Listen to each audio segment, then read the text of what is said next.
Ahí sí. Bueno, realmente tengo mucho frío, así que no voy a poner la cámara porque parezco un Michelin acá, cubierta con mi mantita y me veo un poco extraña. Así que le pido disculpas por eso.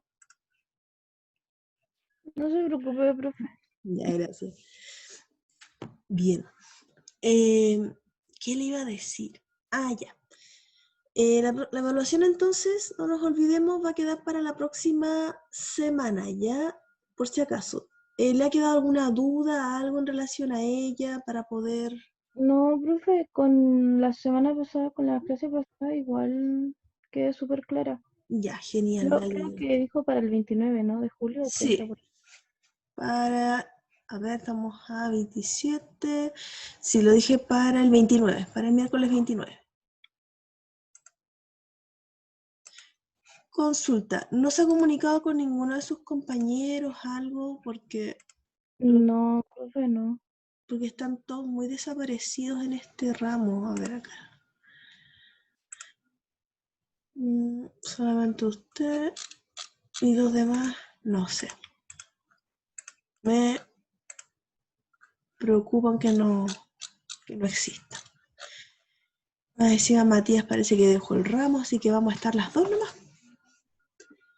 Bien.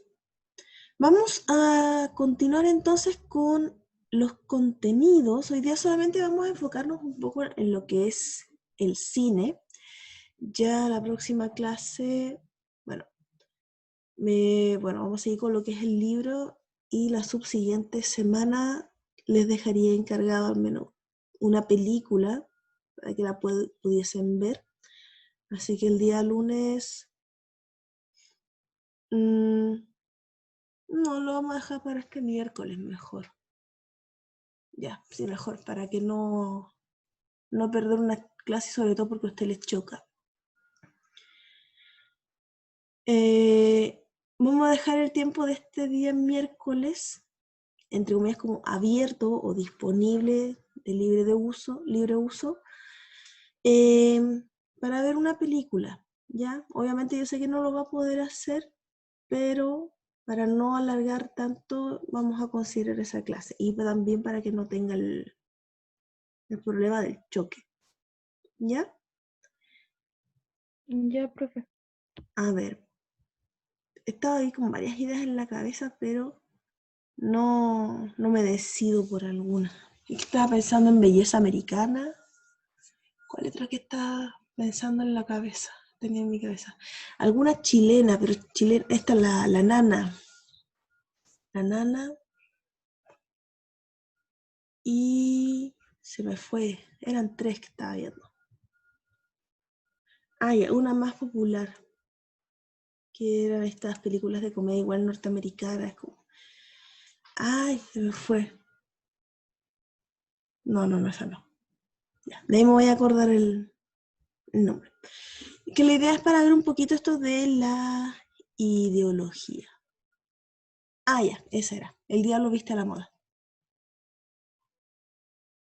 Entonces estoy viendo, no sé si usted tendrá alguna recomendación, alguna sugerencia, ya No he que visto ninguna de las tres, profe. ninguna de las tres, ya, perfecto. Eh, ya voy a ir a hacer un cachipún, a ver cuál sale, porque para ver un poco el tema de ideología, que es lo que me interesa que tratemos un poquito hoy. Vamos a ver dónde está esto, multimodal. Y entonces hasta la semana antepasada habíamos alcanzado a repasar lo que era publicidad, algo de propaganda, algunos conceptos y ahora ya nos adentraríamos en el tema del cine. Vamos a compartir.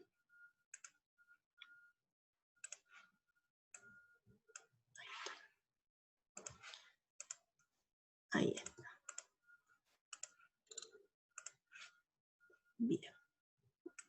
Entonces, nosotros no vamos a negar que el cine tiene una fuerte influencia en cómo nosotros entendemos el mundo. De hecho, es una de las industrias más importantes Yo creo, ¿a usted le gusta ir al cine?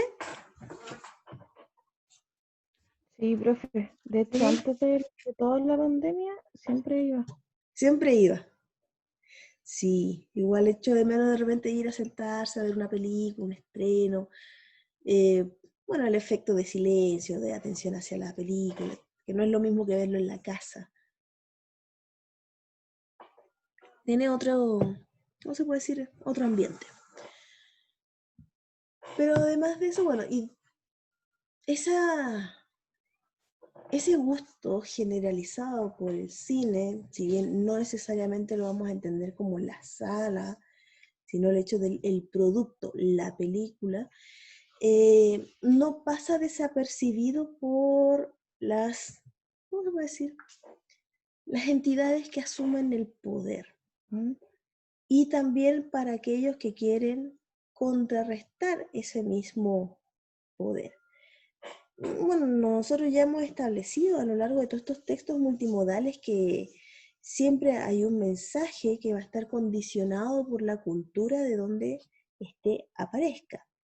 Y el cine va a ser, bueno, un texto multimodal por un tono más, es decir, va a mezclar distintos códigos, se va a nutrir de lo sonoro, de la imagen visual, tanto en movimiento como la estática, para poder darnos ciertas ideas. Por lo mismo quería ver alguna de esas películas. Me voy a inclinar por belleza americana, ¿ya? Vamos a ver belleza americana entonces para la Profe. próxima, o sea, día miércoles les doy el tiempo y el día lunes estaríamos conversando esa temática para no sobrecargarlos ahora porque de seguro que esta semana, aunque no hay más trabajo, sí probablemente van a tener más cosas para poder ponerse un poquito más al día con esta semana que recién tuvimos de descanso. Bien, entonces vamos a fijarnos ahí en belleza americana y un poquito en lo que vamos a hablar ahora. Bueno, lo que está diciendo que va a nutrirse de estos distintos elementos semióticos, sonido, imagen, movimiento, color, eh, ¿qué se puede decir también? La diagramación, incluso cómo yo tomo la escena para poder transmitir una cierta idea. Dígame usted una película que usted ame. De cualquier De categoría, cualquier, sí, cualquiera. me gusta mucho La vida es bella. La vida es bella. Ah, es tristeza. Es muy, muy triste. La vida es bella. Creo que, no me acuerdo hace cuánto tiempo que la vi, pero ya han pasado sus buenos años en todo caso. Eh, bueno, ahí uno va, la vida es bella, si mal no recuerdo. Tiene un mensaje bastante potente en relación a todo lo que es el holocausto, a la preservación de la inocencia, a, ¿qué más? Mantener un estado de, ¿cómo se puede decir? Optimista, idealista incluso, frente a las situaciones de adversidad. Eh, nos construye el mensaje del holocausto, pero no directamente desde el sufrimiento, es decir, no es donde nosotros podemos observar a las personas ahí siendo torturadas. No recuerdo si se veían cadáveres. Sí, profe, en una parte de una escena se ven como un mural lleno de cadáveres, Mm. como pegados. Ah, ya, ya. Perfecto. No, no recuerdo, digo, hace tiempo que vi, pero la idea es eso de,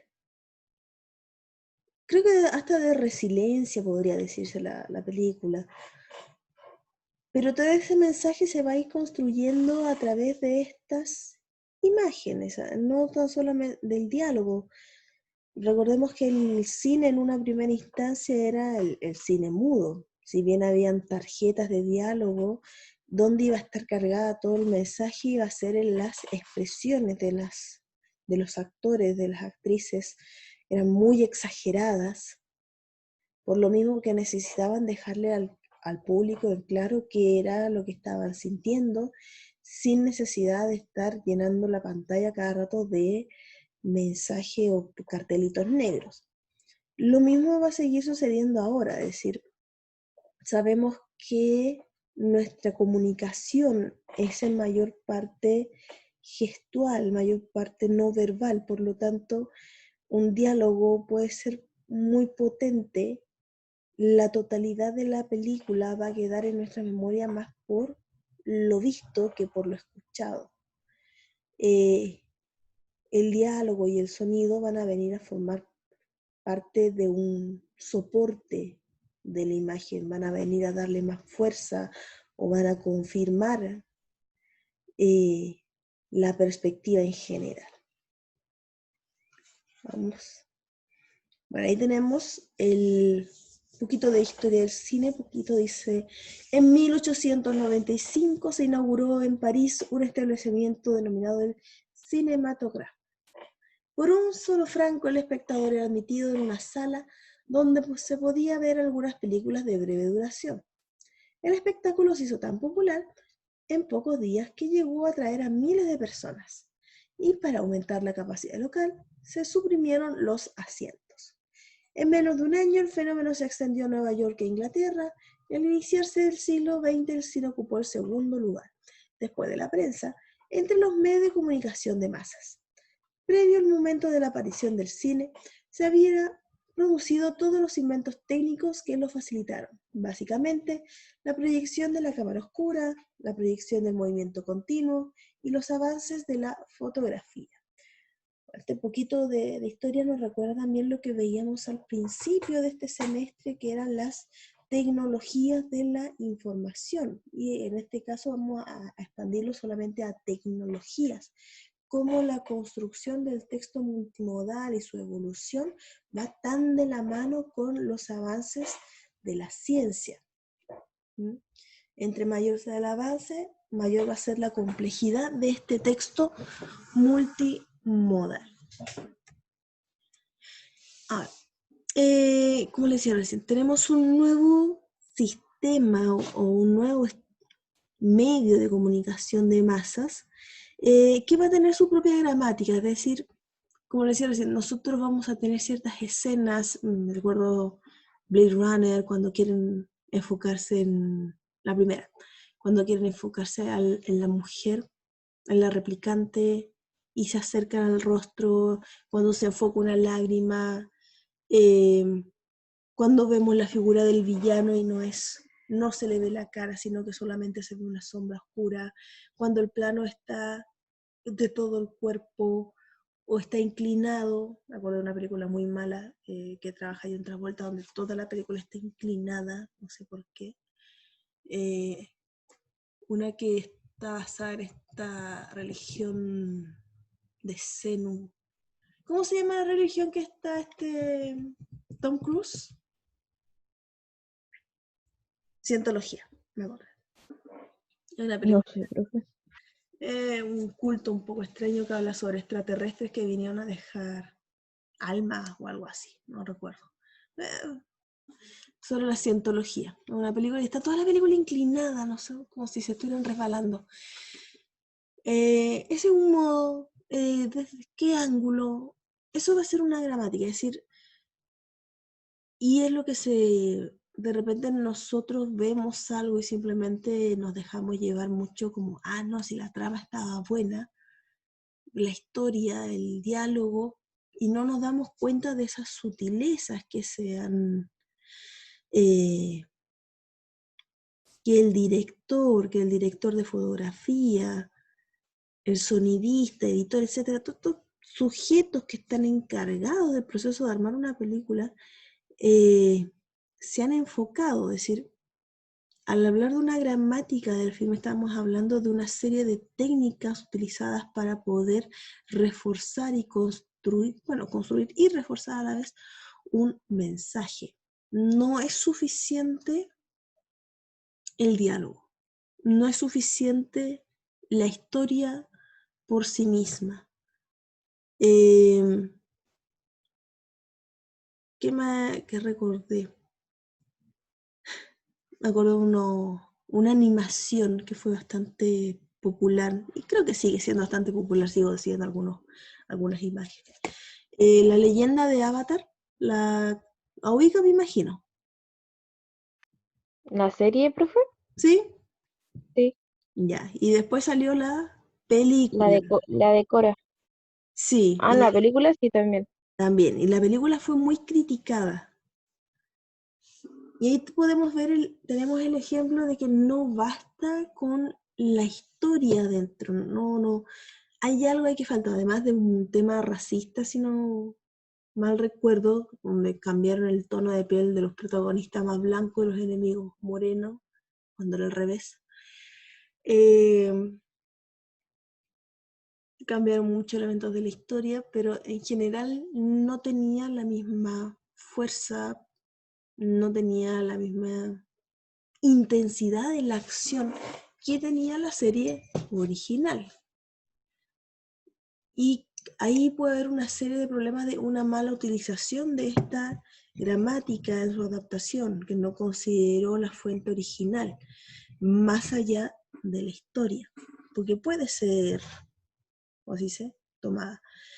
Eh, las adaptaciones de los libros igual, ahí podemos ver un elemento bastante importante de cómo esta gramática del film nos va a ayudar a tratar de emular la misma sentimiento que nos entrega el texto, o por lo menos, ¿cómo se puede decir?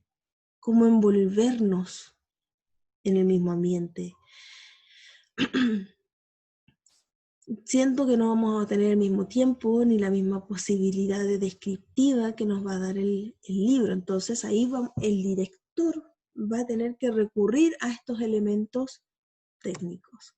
Y algunos de estos, bueno, el plano, les decía recién, es decir, tenemos el plano en primerísimo plano, o sea, valga la redundancia, vamos, primerísimo primer plano, que es cuando hay un acercamiento, por ejemplo, a una zona específica del rostro, típico o del cuerpo. El villano. El villano todavía no se descubre que es villano. ¿Y qué es lo que se hace? Hay un acercamiento a la mirada que cambia, o a una sonrisa malvada, o de repente a las manos, esa cosa muy de niño cuando están cruzando los dedos para no cumplir una promesa. O sea, ese es un primer. Luego tenemos el primer plano, que es el acercamiento al rostro, plano completo, plano tres cuartos, que es el americano, si mal no recuerdo, donde vemos tres cuartas partes, medio plano, etc.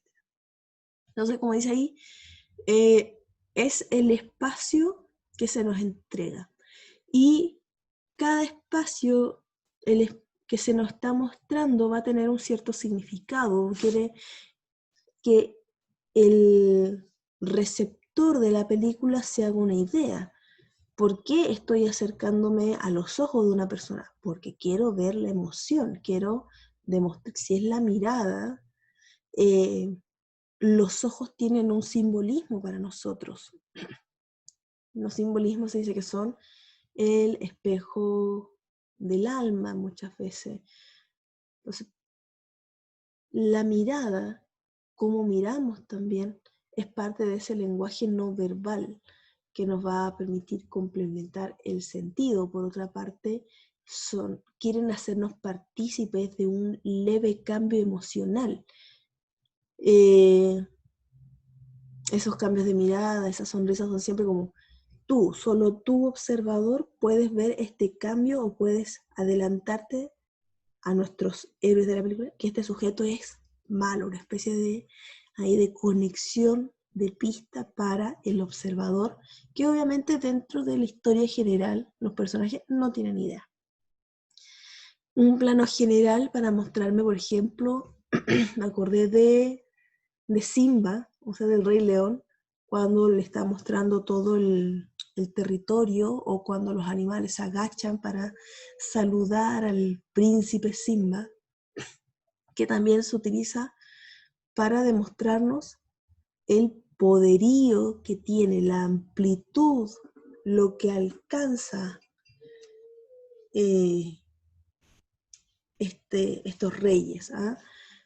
Entonces, ¿para qué? Quieren darme esa sensación de un ambiente vasto. Luego tenemos los ángulos que dice ahí, son el punto de vista de la cámara con relación al referente.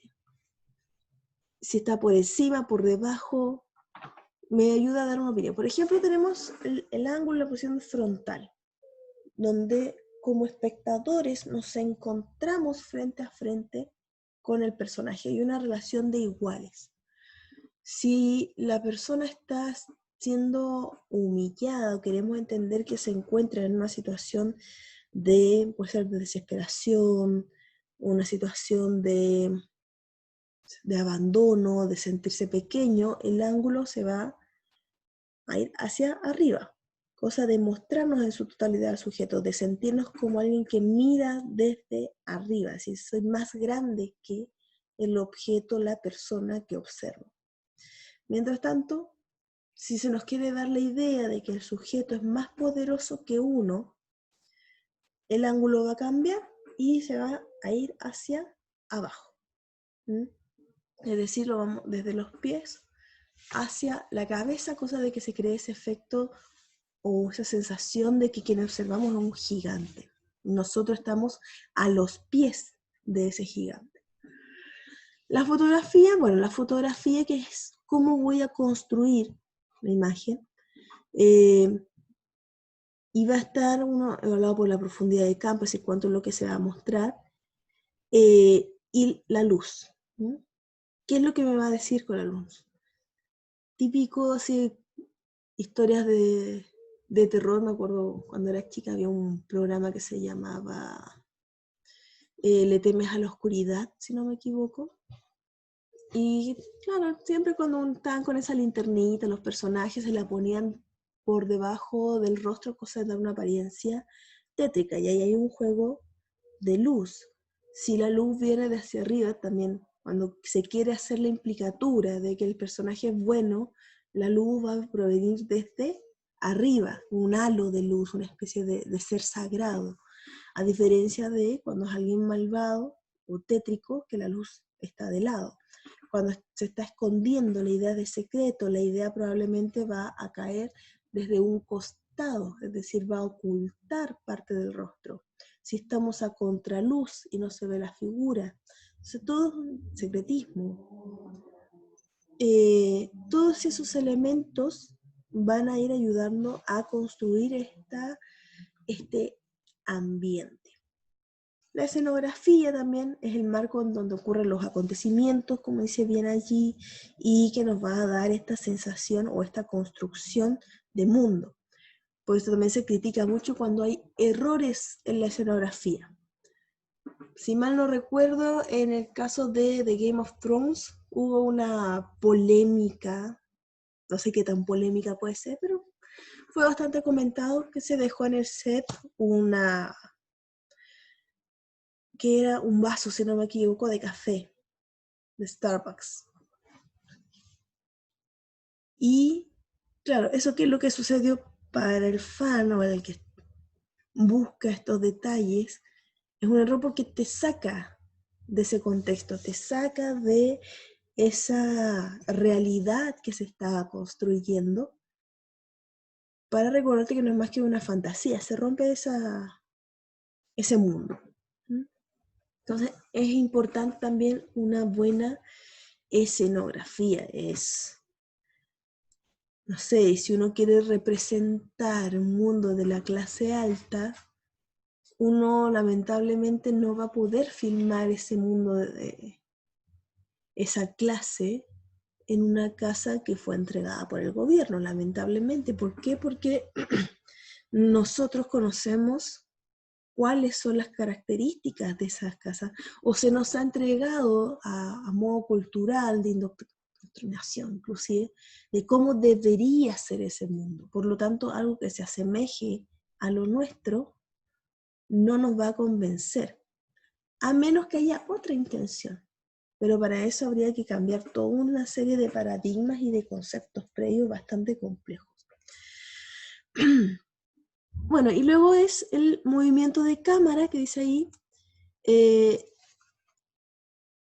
No me acuerdo si. Sí, me asusté, pensé que no estaba grabando. Introducirnos en la acción, concluirnos, presentándonos a un personaje, cómo las ve la cámara en su recorrido. Cómo entra, si se mueve desde una esquina hacia abajo, si baja la imagen, si hace un paneo de todo el ambiente, cuando simplemente se genera una especie de efecto de movimiento y se desliza una escena y entra la siguiente. También. Cómo se mueve la cámara va a ser importante. Me recuerda mucho a lo que son las películas de acción, cuando es necesario seguir el movimiento de los personajes para poder construir la tensión dentro de la escena. De repente la cámara está estática y nos muestra un plano general de cómo están ocurriendo las cosas, cuando de repente está también estos efectos de como circulares o que rodean al personaje, que creo que se han hecho bastante populares, que son estas multitomas, es decir, como que giran alrededor del personaje, cosa de darnos una visión de 360 grados de la acción. Y eso también, claro, me da una cierta noción casi de omnisciencia de cómo están actuando. El hecho de que la cámara hace un típico acción cuando la cámara está en este carrito y se mueve, o lo ponen en un automóvil también para poder acompañar este sentimiento de movimiento y hacerlo mucho más dinámico. Bien, entonces, estos son elementos de la gramática del cine, que de repente son un poco olvidados porque nos dejamos llevar por la trama, nos dejamos llevar por los mismos efectos, y no existe una conciencia de cómo son utilizados estos elementos, por qué algo nos impacta, por qué de repente recordamos tanto una escena y a veces lo asumimos que es solamente lo que se dice, pero realmente es este conjunto de iluminación, de enfoque, de diálogo, de sonido que le acompaña y que también nos va a ir permitiendo construir una cierta idea de mundo, que es lo que me interesa en relación al cine, más allá de sus estructuras. ¿Por qué? Porque el cine ha estado muy pegado con lo que es el poder. Aquí unos ejemplos. Dice, ya en 1914, los años 20, vamos a llegar hasta Franco, vamos a ver un vínculo en donde a través del cine se ha tratado de imponer ciertas ideologías. Por ejemplo, Estados Unidos en 1914, con el nacimiento de una nación, la idea de aquí, tanto este sentimiento nacionalista, el famoso freedom, luego el cine soviético en los años 20, pensemos que en 1914, no, 1917, no, sí, 17, habíamos tenido esta revolución bolchevique, por lo tanto es necesario reforzar esta nueva visión de mundo y para eso se va a utilizar el cine. Luego de la Primera Guerra Mundial, la depresión en la que cae Alemania, la depresión económica también, depresión, se puede decir también anímica, es decir, son los perdedores, son tachados como los malos. Alemania también va a hacer uso del cine para levantar una nueva moral. Hitler también lo va a utilizar. Mussolini también a través del cine futurista, es decir, esto de las máquinas, el progreso. Y Franco en España igual va a generar una fuerte censura en lo que respecta al cine, con tal de construir el discurso que a él le interesa para perpetuarse en el poder. La censura, si bien podemos tener dos modos. Uno, el cine como propagador de una idea, es decir, un producto creado para el poder, o el poder como censura, en donde se aplaca también estas voces. Entonces, en este caso, el cine sería en contra del poder. Hay un extracto de Sánchez y Torres. Dice, el texto titulado La obra cinematográfica como reconstrucción del mecanismo puro del pensamiento, cine y abstracción, se realiza una reflexión sobre lo que debería ser la esencia del cine. En ella se expone cómo el cine, debido a los mecanismos de poder que lo rodean, al revelarse como un medio de comunicación de masas, se aleja de sí mismo para introducirse en el mundo de lo mimético, salvando los obstáculos posibles para conformarse en realidad y llegar así al modo de representación institucional imperante hoy en todo el mundo. Se apuntó la capacidad del cine de combinar mensajes didácticos con otros de contenido ideológico y social mediante la diversión y el entretenimiento. En otras palabras, el cine va a utilizar nuestra necesidad de ocio para transmitir cierta ideología. Es decir, nosotros no nos ponemos a ver una película porque digamos de repente, oh, estoy aburrido, ¿saben qué? Es hora de adoctrinarme. Es hora de empaparme de la cultura dominante de nuestra sociedad y seguir manteniendo ciertos estereotipos. No, ¿qué es lo que hacemos para cuando vemos una película? Estoy aburrido, voy a ver una película. Punto. No lo pensamos, es decir, lo asociamos directamente con el entretenimiento que se nos otorga. Pero a través de esta fachada de casi inocencia por parte del cine, nosotros somos consumidores de ideas. Ya veíamos antes que igual la publicidad hace uso del cine para plantear sus productos. ¿Por qué? Porque se está asociando a un contexto. No es solamente porque la tacita de café, apareció en la película, sino en qué contexto aparece. Yo había puesto acá El diablo viste a la moda, si no me equivoco. A ver. Ahí. Acá, El diablo viste a la moda, esa película. Está Starbucks. ¿Por qué ahí? Porque es una película que habla sobre ciertos ideales capitalistas, ciertos ideales de moda, supuesto, sí, pues empoderamiento de la mujer. Entonces, le interesa ser asociado con una determinada ideología. En una película de acción probablemente vamos a ver vehículos. ¿Por qué? Porque le interesa ser reconocidos como representantes, por ejemplo, ¿qué es lo que usa el héroe? ¿Qué vehículo usa el héroe? ¿Cuál es la capacidad que tiene ese auto?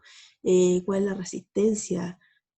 Así que en donde está inserto, es decir, el contexto, la ideología de la película también va a influenciar cómo aquel que pone su producto quiere ser visto, dentro de qué contexto ideológico.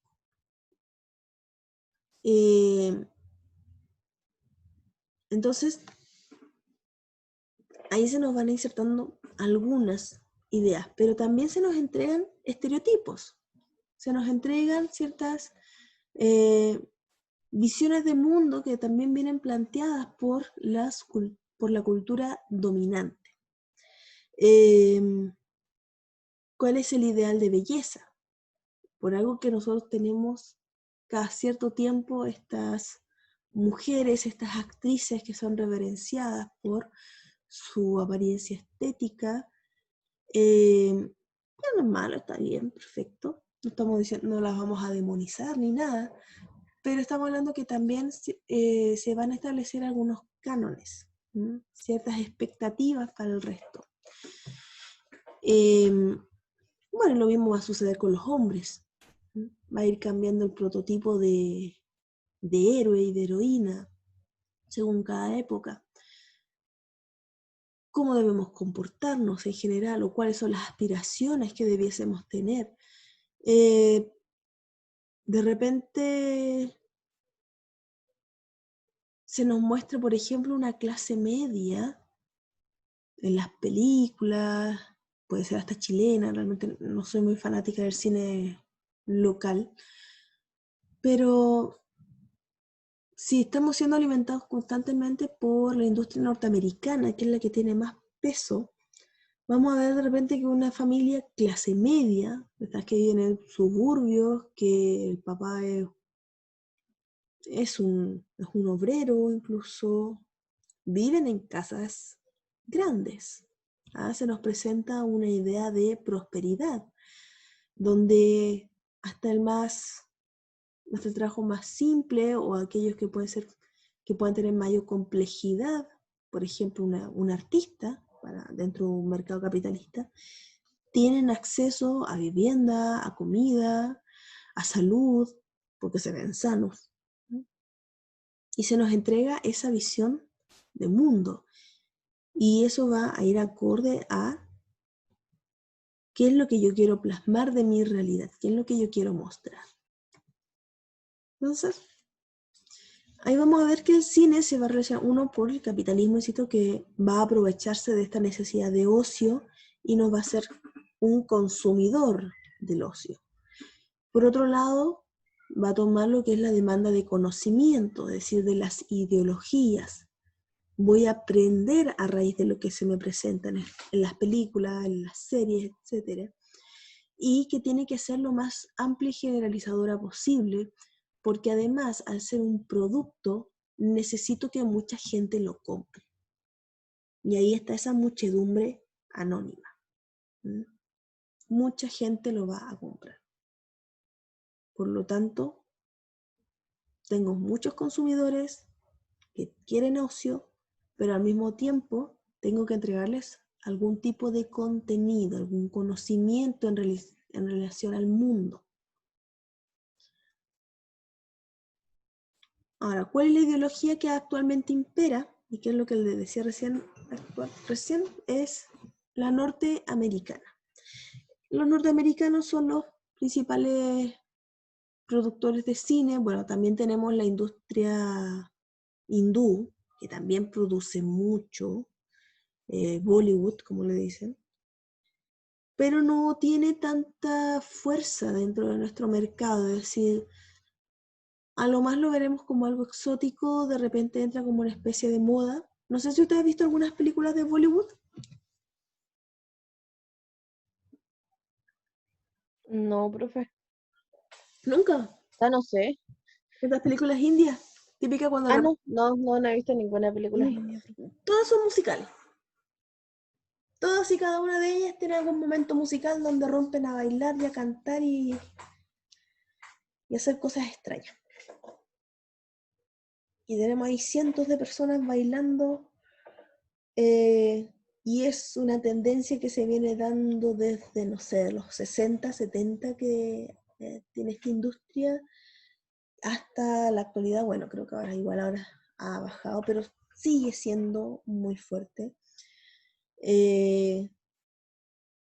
Yo he visto algunas cosas, nunca he visto una película de Bollywood entera, pero sí veo extractos de repente, cosas que le hacen meme. A veces tienden a ser un poco exageradas, sobre todo las más antiguas eran muy, muy exageradas. Siempre rondan alrededor de la temática del amor, un amor idealizado y que se puede ver en esa cultura. Entonces, también intentan vender otra visión de lo que es la cultura india. Una cultura india que por otro lado nos va a tomar en cuenta muchas otras subculturas o etnias que están insertas. Si no me equivoco, hay otra industria aparte de Bollywood, que es la que surge allá en Bombay, que creo que está al sur de la India, que es la industria de cine de Tamil Nadu. ¿Por qué sé esas cosas? No tengo idea, pero las sé. El tema es que, bueno, si usted busca cualquier clip de una película india, vamos a encontrar que es un mundo muy rico. A ver, vamos a buscar cualquier cosa. Incluso hasta las zonas pobres se ven como muy alegres, muy animados, personajes, bueno, como digo, constantemente cantando, de trajes bastante ricos. Vamos a poner un poquito de pausa. Solamente quiero ver imágenes.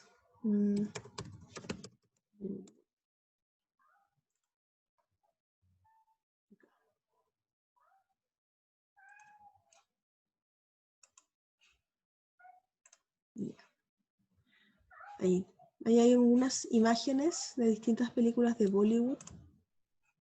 Y ahí podemos ver opulencia, igual, mucho color. Insisto, una idea del romance bastante marcada.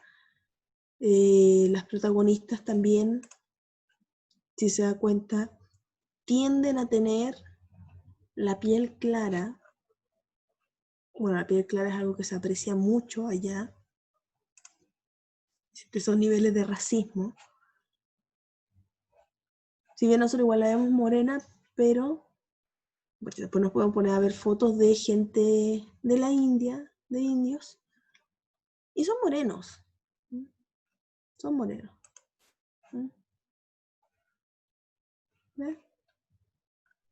Entonces aquí se nos está vendiendo una idea de cómo es. ¿Ah?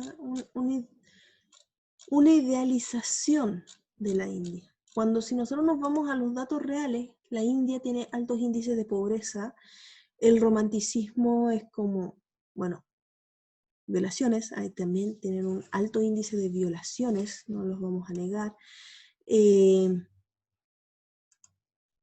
La mayor parte de los pobladores no son, insisto, no son blancos o de este trigueño, que ya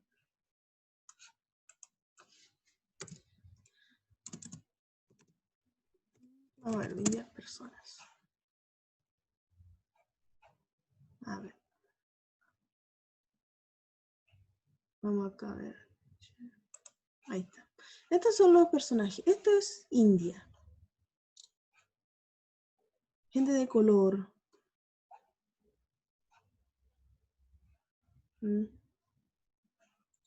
Pobreza, como se puede observar ahí. Problemas también entre las religiones, si no me equivoco, entre los... creo que están en un conflicto con Sri Lanka, si no me equivoco. Podemos ver esto, la aglomeración.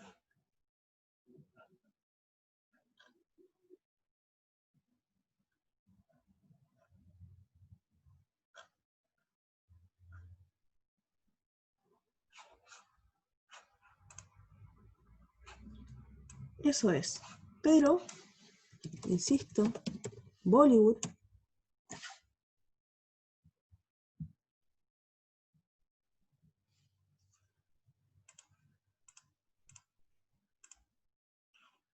nos muestra esto. Nos muestra romance, nos muestra fiesta, insisto, riqueza, que no se condice. Entonces se nos está tratando de vender ahí una ideología, una imagen. Y lo mismo va a pasar con el mercado norteamericano. Exactamente lo mismo. Al menos en una primera instancia o la gran parte, ¿qué es lo que vamos a ver? Lo que decía recién del tema de las casas, de qué es lo que se espera de la clase media. Consideremos las películas que vemos cuando somos niños, no cuando somos adultos. Cuando somos niños, que es donde se nos está formando el cerebro, hay las conexiones, nuestras visiones de mundo, y las caricaturas de los niños también son muy idealizadas. ¿Mm? Y ahí es donde encontramos también estas ideas de repente de por qué se escoge el juguete que es blanco, por qué queremos ser blancos. Porque probablemente no hay una suficiente representación dentro del cine juvenil, del cine infantil, de personas latinas, de personas negras, de asiáticos, que son vistos quizás como algo, no sé, exótico, como lo más positivo, como el amigo extranjero, pero no es una representación equivalente.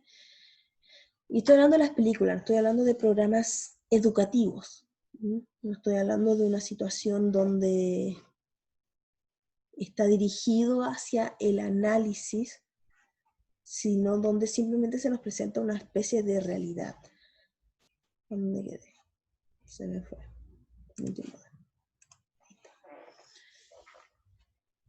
E insisto, vamos creciendo y nos vamos formando ciertas ideas y tenemos ciertas expectativas de cómo deberíamos vivir, de cómo deberían ser nuestros papás.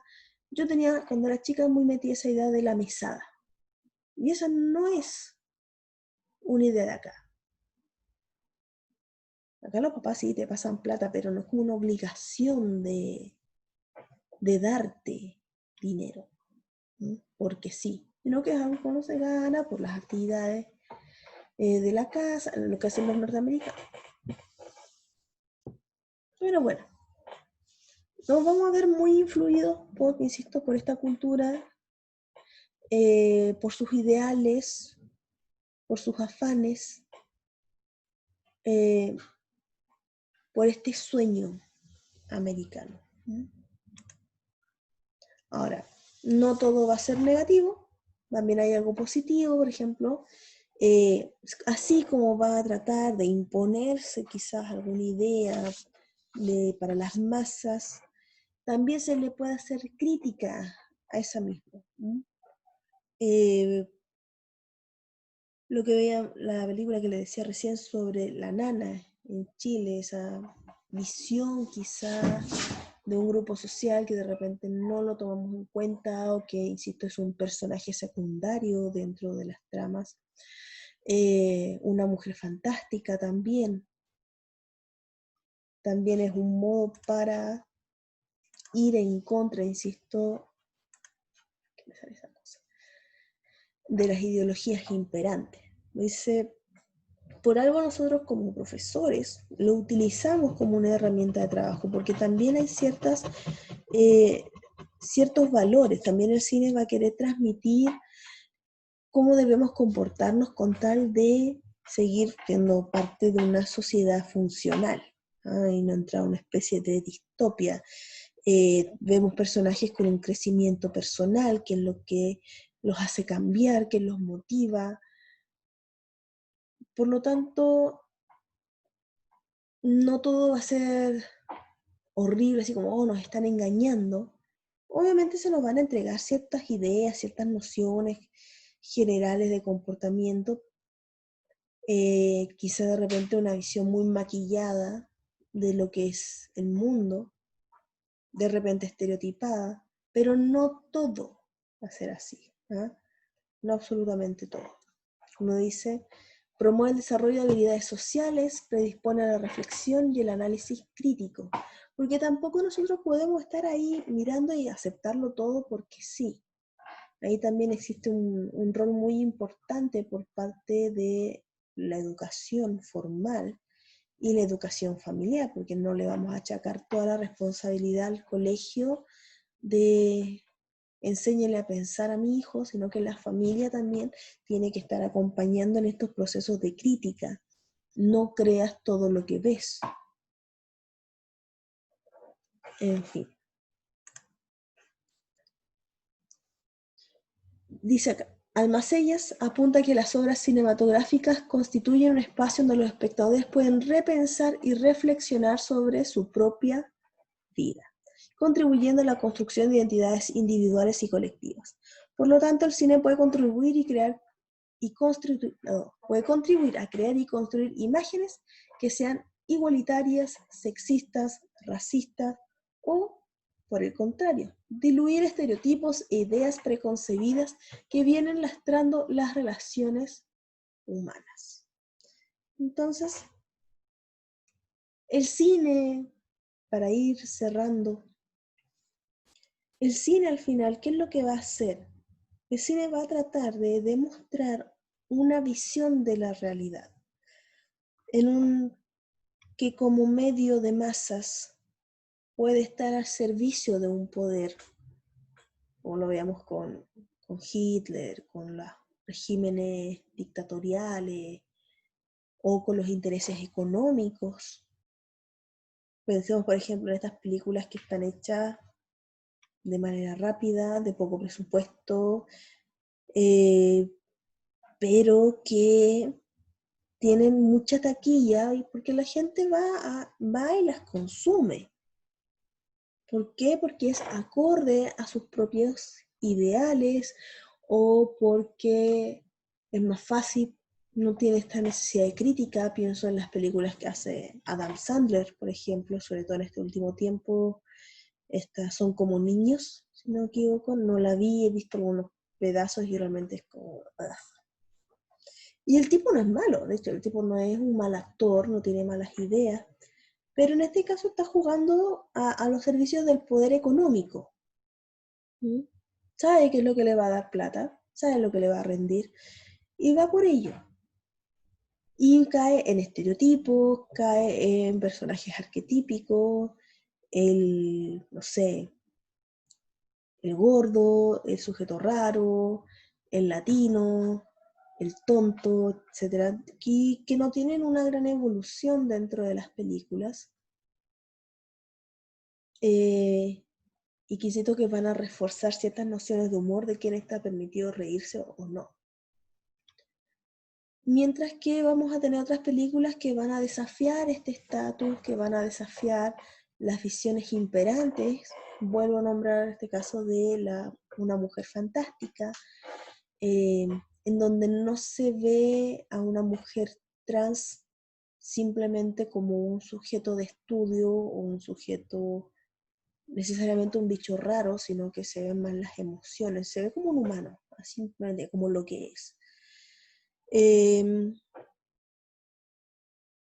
Y luego, bueno, podemos tener de repente algunas cumplen ambos. Por ejemplo, pensemos en estas películas de crimen o esta serie, no sé, ¿qué puede ser? Una serie de policía. Y tenemos una serie de policía donde se nos muestra este lado oscuro de Estados Unidos, este lado de crimen, este lado de asesinato, pero siempre van a ser asesinatos, no sé, en el Bronx. Entonces ahí se va a generar un estereotipo. Por un lado estamos rompiendo la imagen de que Estados Unidos es un paraíso, pero al mismo tiempo estamos construyendo un nuevo estereotipo de que es que este paraíso se rompe por culpa de los negros o por culpa de los latinos, porque se presenta al mexicano como el traficante de drogas o como el jardinero y nunca como un sujeto igual al blanco. No voy a decir que son todos los casos así porque sería una generalización que no viene al caso, pero sí es un estereotipo que se da y que viene a reafirmar un discurso. Entonces, ahí vamos viendo cómo el cine va a apoyar a estas visiones, va a ayudar a reforzar vuelvo a decir, discursos, ciertas ideologías, ciertas construcciones de mundo. Por lo tanto, nosotros también tenemos que ser críticos. De repente, obviamente, apagamos el cerebro y simplemente disfrutamos la película, pero eso no significa que no seamos conscientes de que lo que estamos observando no es la realidad y que no debemos dejarnos influenciar por ella. Pero insisto, lamentablemente eso se da en una etapa de la infancia donde todavía no tenemos desarrollado un pensamiento crítico y que se nos van a ir metiendo ciertas ideas que solamente el paso del tiempo va a ir eliminando, contrastando, etcétera, etcétera. Bien. Bueno, eso en relación al cine. La próxima clase, entonces vamos a ver belleza americana. A ver, no recuerdo si está.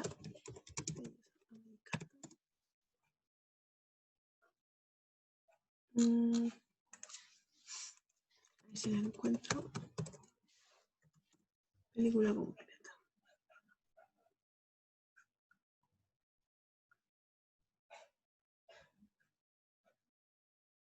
Parece que está en Netflix. No sé si usted tiene Netflix.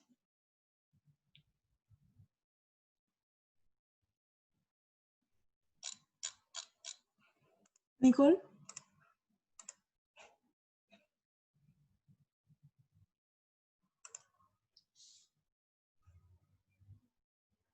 Ya se me fue. Bueno, siempre hay algún modo para ver una película bastante. Profe, le estoy hablando por el chat, es que Ya. estoy pensando en las dos clases. Ya. Ok, no lo había visto. Ya tiene, ya. Entonces búsquela allí. Entonces terminamos. Vaya a la otra clase nomás, no se preocupe. Ya, profe, Ya, chao, gracias, chao. chao.